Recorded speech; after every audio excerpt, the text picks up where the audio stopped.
President Trump is tweeting that Russia must be laughing at us and what's going on in our fixation with their alleged role in the last campaign to former Bush 41 campaign advisor Mark Serrano, Democratic strategist Richard Fowler. All right, Mark, what do you make of this? The president keeps saying, all right, the Russians are having a field day with this, but for good reason. He is providing them some ammo, isn't he? Well, what I would say, Neil, is the president turns to Twitter for a very good reason. You know, it's because he knows that the majority of American people don't believe this fake news story about Russian collusion. You know, 58% of Americans disapprove of the way that the media has treated Trump. And the Comey story, frankly, which of course is tied to Russia, is, you know, only number 8 of all the stories covered across Facebook since January 20th, has ranked only number 8. The president knows the American people don't believe it, they don't care, and if there's any collusion going on, they believe it's between the media and the Democrats. But Mark, you remember a lot of Americans dismissed the Watergate story. I am not comparing it, trust me, my friend, but I am just saying that you know, perception can be like a snapshot. Once snapped, it's shot. So that doesn't necessarily mean there isn't anything there. It just means that right now he doesn't think there is anything there, and he might be totally right.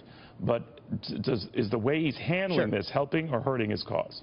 Well, but I think he is taking it to the people, and I think that always helps his cause. Look, Neil, the reality is there's no balance in the story. There's no focus on Susan Rice and, you know, the unmasking of American citizens. There's no focus on that whatsoever. It's not balanced. Richard, what do you think of that?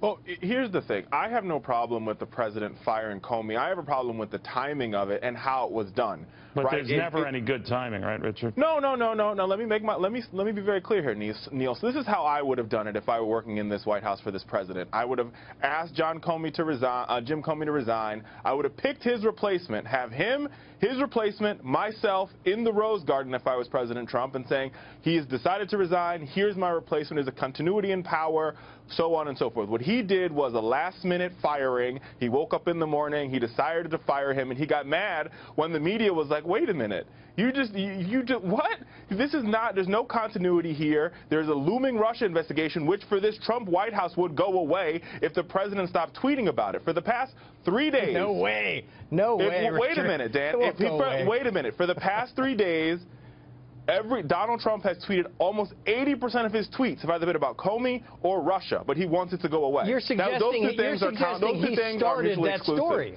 That story has come from the Democrats. You're suggesting that Donald Trump has created the Russian story. No, my friend. That story started because Mike Flynn and other Trump associates were working with the Russians, and the FBI started investigating this in July. And they were unmasked by Susan Rice. Specific. And they were unmasked illegally by Susan Rice. This investigation started in July. Maybe this is not necessarily about getting to the bottom of you know, an election which the Russians might have played a role in trying to influence it. I think even Democrats said that didn't influence the total outcome, but that this is really about disrupting, as it was raising with the Commerce Secretary Wilbur Ross, the Trump agenda. That that's what it's about.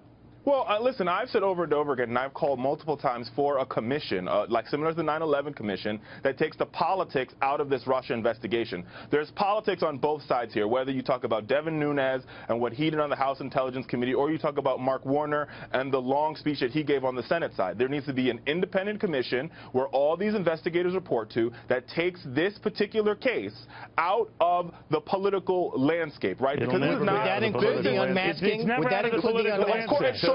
Mark, what I worry about, of course it can. I hear you. Well, I hope so, but I've never seen that on the right or the left.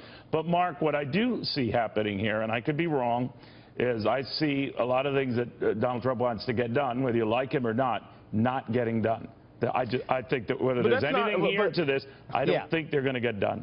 Well, I won't agree with that, Neil, because, look, the House is in recess this week. Paul Ryan was on the road talking about tax reform. By the way, they had recess more than my daughter when she was going to college. She was home more than they're on vacation every day. We agree on that. Yeah, but no, this will not derail the agenda whatsoever.